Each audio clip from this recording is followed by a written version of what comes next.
everybody, Josh the RV Nerd of Bish's RV here with some updated footage on the model that's technically a new model, but not really. Previously known as the 17JG, the Just Great, this is the new JW, which no is not named after me, Josh Winters. Both Pup went 7.5 wide. These used to be 7 foot wide, which had some benefits. They were a little bit lighter, a little less expensive, but the extra 6 inches on this thing allowed them to significantly improve this floor plan, I feel, by improving the travel access on it, also providing double over double bunks instead of single over single bunks. Beyond that, it's very, very similar to what we saw last year, where you've got it's a front east-west bed, and it is a short camp queen, but if you're willing to chop out the headboard, you actually could put a true queen into this. So it is a true queen capable floor plan. You've got a campside cargo bunk function, which is very rare out there. We're looking at it in Black Label Edition. Normally this would have a tin skin. No matter what, it is still what people would refer to as a stick-built camper, but the Black Label Edition adds a ton of eye appeal functions, but it also adds some handy things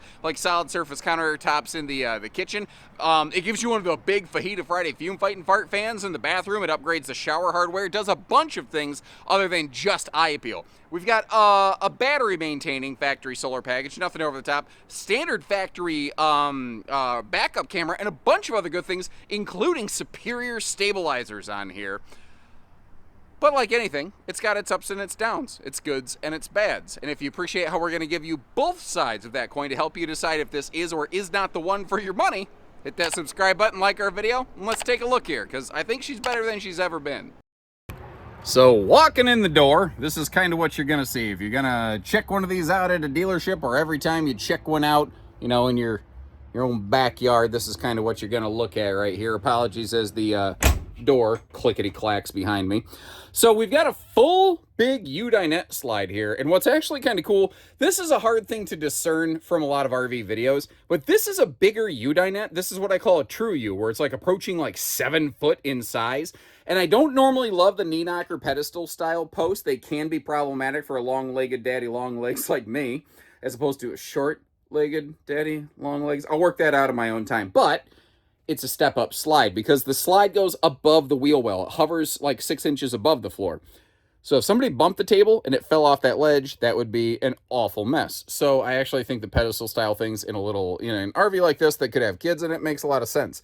You'll see, like you see the little black circles here, they're pretty good about putting like USB plugs, both type A and C around here. And they're kind of getting rid of the Labatt blue light like above their slides, and I commend them for it. I think it was something that a lot of people really didn't love for a long time, and it's cool that they're kind of listening into that. Now we've got a full 13,500 BTU BTU roof AC on one of these, and anywhere that's going to be considered a walkable portion of the slide or the floor, it will be carpetless and ventless. So in that regard, we're easy cleaning, kid-friendly, pet-friendly. I am noticing, because the air conditioner is not thermostatic, it just runs off the knob on the unit, the furnace is using one of the old analog dinosaur jobs. If that, right, let me ask you, is that a deal breaker? And if so, don't let it be. Call our team. We can throw a, digital thermostat in one of these for you, more than likely. Now that I said that, I realize I'm not a parts specialist. I'm not a service guy. You don't want to see me with tools. It'll look like the Three Stooges, Halloween horror routine in a hardware store when I get in there. They have moved away from their little smart command Bluetooth system and just gone to switches. And frankly, I support it. That is one of those things I have personally, the longer I've been around RVs and seen service issues on RVs and people using RVs, I'm more and more becoming a fan of just physical, simple switches. Now, if there's also a Bluetooth function, fine, but I like just easy flick switches myself. They are including a little wastebasket with this, which is neat. They don't actually give it a dedicated place to go. So that's kind of one of those little neat, but also kind of things. This is the new Furrion 12-volt DC compressor fridge, the 10-plus cubic foot variety. The top door can open either direction like you saw at our floor plan in a flash, but they've finally adjusted the mechanism on this so that if you pull both sides, it won't fall and gouge the floor, gouge your freaking face. I've seen that. I personally saw somebody in show season earlier this spring with a earlier generation that where the door could still fall off, literally have to leave our show display to go get stitches. I felt terrible for the lady. Even though we had stickers on it telling everyone, hey, here's how you use the door, it happens. But this is really one of the major updates to this floor plan. Previously, the 17JG predecessor, 7 foot wide, had single width bunks. This is one of the newer varieties that has the double over double variety. Again, anywhere that you're going to sit or sleep. Oops, I hit my elbow on the doorknob. You're going to get the household and USB plugs. Whoa,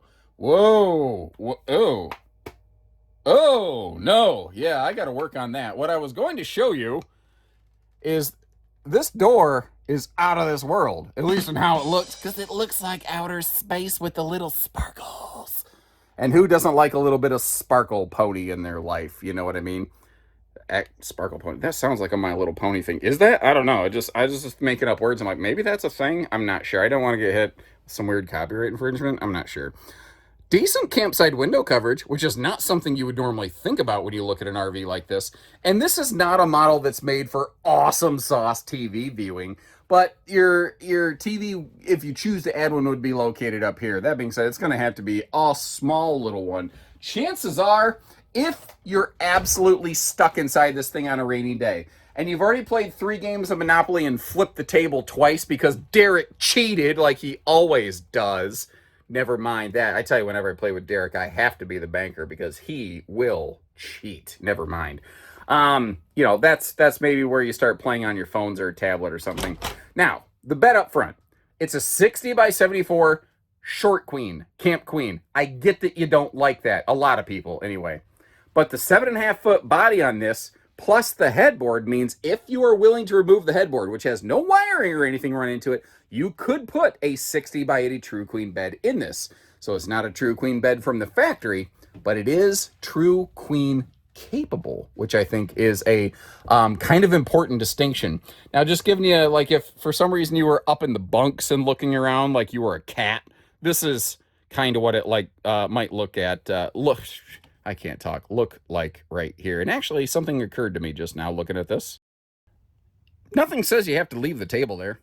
Again, if we're all stuck inside on a rainy day and you're trying to get any lounge space possible, every ounce of space starts to matter. Not that we measure space in ounces, but Americans will use anything but the metric system. You can just turn that into kind of an open lounge if you are so inclined. Now, it's not a giant RV, but in terms of storage, I think they did what they could, where they could. The storage under the bed, it is gas strutted. It is easy lift, which is kind of cool. It literally is the outside storage that goes under the bed. Now your dinette side benches have the full extension drawers that stick out there. There is storage for the rear bench, though you do have to basically take apart the dinette to get to that. So kind of keep that in mind a little bit. Again, our fridge is 12 volt DC compressor. The Black Label Edition upgrades to solid surface countertops as compared to sealed edge thermofoil, but outside of the kitchen, like in the bathroom, the dining table, are still a thermofoil on this. And there's a difference between sealed edge, between thermofoil and sealed edge thermofoil. This is one that actually you can't see the compressed core board, particle board dust that comprises the tabletop in it, because it's actually fully sealed around. I'm not going to tell you it's guaranteed forever waterproof. It's just a lot harder to screw up. Now, one criticism I've had for this for the longest time is there's not a single frickin' drawer in the kitchen. Give me liberty or give me death, but give me a kitchen drawer, please. And I think I have an idea where you could put one. I think if they knock that panel out, there'd be room for one drawer right there. I'd be okay with that. I'd be okay with one silverware drawer, because right now there's none. And in case you're curious, under the overhead cabinet in the kitchen, that is where your only kitchen outlet's going to be located. Now, it's not a ton of prep space, but by going with the north-south stove, they have helped. And they recently started doing this little thing where you can keep your shades kind of tied up and anchored here so that string doesn't hang down and get into your burners, because obviously that's bad. Anyway, moving on. Bathroom is a case of good news, bad news. So first of all, good news. Plenty of room around that toilet. Probably enough room if you want to bring along a squatty potty. I don't know your life. Maybe that's something you're into and perhaps something you're not. We're going to get to the shower hardware in just a second. First of all, the headroom in the bathroom, in the shower specifically, if you're over 6 foot like me, if you're not paying attention, you just try to stand straight up in that sucker, you're going to break your neck. There's a roof cross member going across the shower area right there, the way that they've engineered this floor plan. So they can't really exactly just throw a skylight into this. I would love it if they could figure out a way to do that, but they haven't yet. And I know that could be a deal breaker for some folks. I don't love it. I'd probably tolerate it if I was a casual camper. That's just me. Now, this crazy shower hardware on the left, that's a symptom of the Black Label Edition, as is the extra large vent fan that you may have spied up in the ceiling. The traditional standard version of this with the white and blue tin skin, that will have the 4-inch dollar store fan, whereas the Black Label Edition gives us the bigger fan like the bigger RVs tend to have. Down here under the sink, it's cool that they gave us some shelf space because that's probably going to be where you keep some towels or something. But again, not a real dedicated place for a wastebasket in here. I'm at a bad angle to show it, but you can see, a quick glance into the medicine cabinet and everything that you do have in there. But I think I mentioned this sooner. I don't know. I get interrupted a lot. And to you, it's all just one continuous video. For me, it's a whole bunch of times I had to stop and answer questions for folks. The wider body on this compared to last year is going to help the road mode.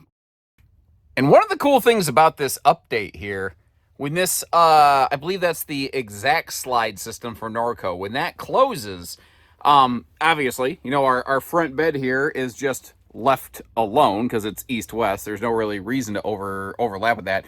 But the little bit of extra body width means that where the dinette, this big honking dinette, sticks out of the slide over here, it gives you more walking space to get through this thing. And actually, the travel, access, and function on this little camper is pretty solid as a result. Like, obviously, the kitchen over here, the refrigerator, we can get to that. Your bunks, depending on what you do with the cargo bunk arrangement. I thought I'd actually go ahead and show you that from the inside in cargo bunk mode, just so you could get a look at it right there.